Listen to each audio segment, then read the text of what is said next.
Magandang tanghali mga agapi. It's all about Gapi. So nandito ako ngayon sa aking farm sa bahay sa Teres. Wala sa Burgos and dito ako sa amin mismong bahay. So ito yun, marami nagtatanong about sa mga aerator tsaka sa pump.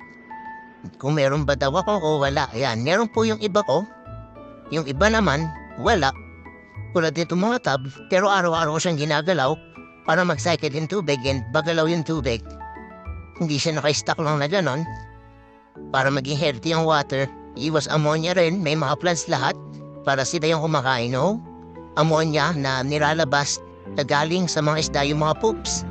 So, araw-araw din ako nag-change water or naglilinis ko yung poop nila gamit yung mga pang-suction ko ng dumi. So, yun lang, pinakita ko lang sa inyo yung aking setup dito sa terrace.